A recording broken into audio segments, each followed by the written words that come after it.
और क्लार्क बोलता है तूने ब्रूस वेन की शर्ट फाड़ दी, तू निकल यहाँ से। तो आज बात करते हैं एक फनी स्टोरी की जहाँ सबने सुपरमैन को बैटमैन समझ लिया था और इसका फायदा सुपरमैन को एक रंगीली रात और फ्री की दारू के साथ मिला। तो शुरू करते हैं। तो हेलो वेबटास्टिक फैंस, मेरा नाम है सत्यम मिश्रा और समय को सर आंखों पर रखते हुए चलिए शुरू करते हैं। तो क्लार्क केंट जब यंग था, यानी जब वो खुद किसी हीरो से नहीं मिला था और अपने गांव में रहता था, तो वो एक ट्रिप जीत जाता है घूमने जाने की। अब उस ट्रिप पर जो पायलट उसे ट्रिप पर ले जा रहा था, उसका प्लेन 20 समुद्र में ही क्रैश हो जाता है। अब क्लार्क अपनी पावर्स उसके सामने तो दिखा नहीं सकता था, तो प्लेन क्रैश से बगल में एक शिप थी, उस पे जाता है पायलट को डूबने से बचाते हुए। पर उस शिप पर चल रही थी पार्टी, जिसमें बड़े बड़े अमीर लोग आए हुए थे जैसे ग्रीन एरो, और वो सब चिल्लाते हैं हैप्पी बर्थडे। क्लार्क को समझ नहीं आता कि सब कोई उसे ब्रूस वेन क्यों बुला रहे हैं, ये सारी लड़कियां उससे चिपक क्यों रही हैं। वो सबको समझाने की कोशिश करता है कि वो ब्रूस नहीं है, पर कोई सुनने को राजी नहीं होता।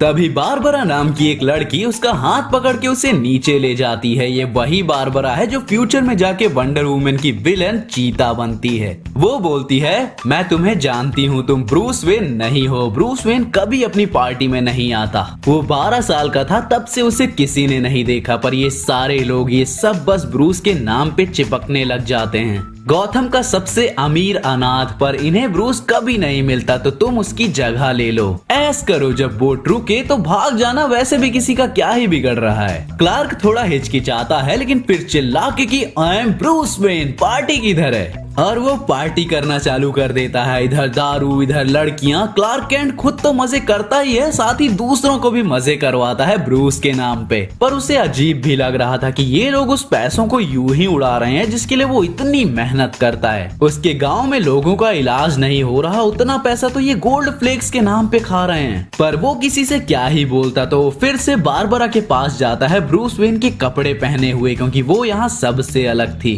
क्लार्क बोलता है ब्रूस सच में प्रिटेंड करना जानता है कि वो एग्जिस्ट करता है, चाहे वो कभी किसी के सामने ना आए। तो बारबरा बोलती है वेल, हम सब प्रिटेंड ही तो कर रहे हैं, कोई प्यार में होने का, कोई सपने पूरे करने का। और धीरे धीरे उनकी बातें उन्हें इतना क्लोज ले आती हैं कि उनके बीच हो जाती है किस, और वो आगे बढ़ते बढ़ते एक रोमांटिक नाइट में चेंज हो जाती है। दोनों नशे में डूब जाते हैं। क्लार्क को फील होने लगता है कि वो इस प्लेनेट का ना होके भी इसका पार्ट है, बस अपने गाँव में रह के वो दुनिया नहीं देख सकता, उसे बाहर निकलना होगा। पर तभी उसको आता है बाथरूम, पर वो इतने नशे में था कि वो लहराने लगता है। अब आगे पता चल जाएगा कि ऐसी क्या चीज है जिसने सुपरमैन को नशा करा दिया। पर क्लार्क अपनी नशेड़ी जैसी आवाज में धक्के खाते हुए बाथरूम की ओर बढ़ता है। हेलो ब्रूस वेन के नकली दोस्तों, मुझे तुम अभी भी पसंद हो, पर थोड़ी जगह दो। तभी उसके सामने आता है डेथ स्ट्रोक अपनी तलवार लिए। वो उसे बताता है कि कैसे उसने ब्रूस वेन की दारू में जहर मिला दिया था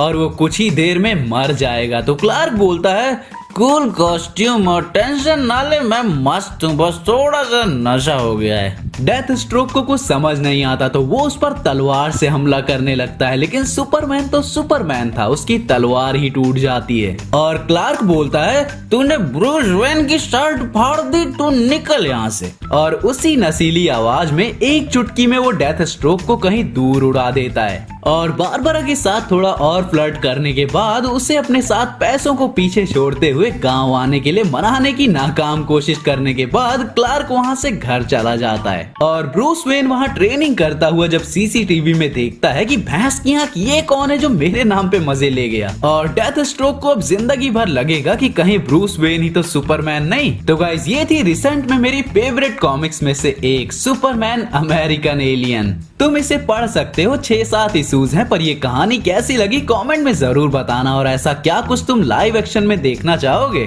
कमेंट जरूर करना। तो मैं मिलता हूँ किसी और वीडियो के साथ, तब तक के लिए बी फैंटास्टिक।